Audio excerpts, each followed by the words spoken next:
నమస్తే AP39 కు స్వాగతం। ఈ రోజు వార్తా విశేషాలు। బ్రిటిష్ పాలకుల దుర్మార్గాలు అంటగడుతూ వ్యతిరేకంగా పోరాడిన సమర యోధుడు వడ్డే ఓబన్న అని ఎమ్మెల్యే కాల్వ శ్రీనివాసులు పేర్కొన్నారు। రాయదుర్గం పట్టణంలో టీడీపీ పార్టీ కార్యాలయంలో వడ్డెర సంఘం నాయకులతో కలిసి వడ్డే ఓబన్న జయంతి సందర్భంగా ఘన నివాళులు అర్పించారు। అనంతరం కేక్ కట్ చేసి ఆయన చేసిన పోరాటాలను తలుచుకుంటూ సంబరాలు జరుపుకున్నారు। తొలితరం స్వాతంత్ర సమరయోధుడు బ్రిటిష్ పాలకుల దుర్మార్గాలకు వ్యతిరేకంగా పోరాడిన బలహీన వర్గాల నాయకుడు వడ్డే ఓబన్న గారి జయంతి సందర్భంగా ఈరోజు ఆయనకు ఘనంగా నివాళులు అర్పిస్తూ ఉన్నాం। రేనాటి ప్రాంతం అంటే ఉమ్మడి కర్నూలు జిల్లా ప్రాంతంలో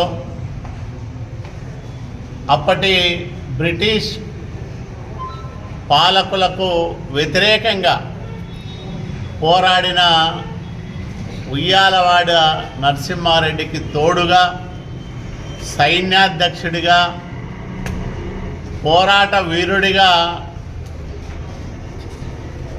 ఘనతకెక్కిన వడ్డే ఓబన్న గారి జీవితం బలహీన వర్గాలకు ఒక స్ఫూర్తిదాయకం।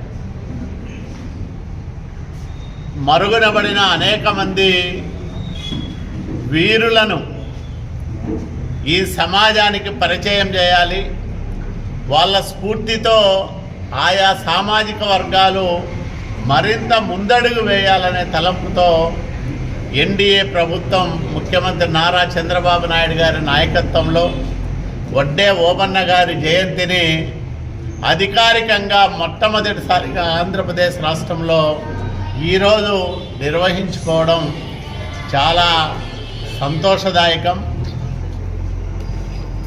సిపాయిల తిరుగుబాటు కన్నా ముందే తెల్లదొరలను ఎదిరించి పోరాడిన నాయకుడు వడ్డే ఓబన్న గారు। మన స్వాతంత్రానికి 100 ఏళ్ల ముందే తెల్లదొరల నల్ల చట్టాలకు వ్యతిరేకంగా వాళ్ళ దోపిడీ విధానాలకు నిరసనగా అనేక కార్యక్రమాలు చేయడమే కాకుండా ఈ ప్రాంత విముక్తి కోసం అసువులు బాసిన మహనీయుడు వడ్డే ఓబన్న గారు। ఆయన జీవితం ఎంతోమందికి స్ఫూర్తిదాయకం।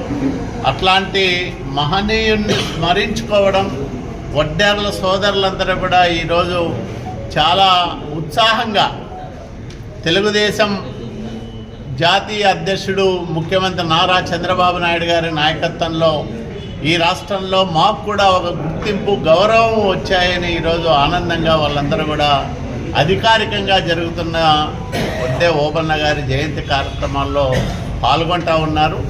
ఈ సందర్భంగా బీసీల తరఫున నారా చంద్రబాబు నాయుడు గారికి, ఉప ముఖ్యమంత్రి పవన్ కళ్యాణ్ గారికి, అట్లాగే జాతీయ ప్రధాన కార్యదర్శి మంత్రివర్యులు నారా లోకేష్ బాబు గారికి కృతజ్ఞతలు, ధన్యవాదాలు తెలియజేస్తూ ఉన్నాం।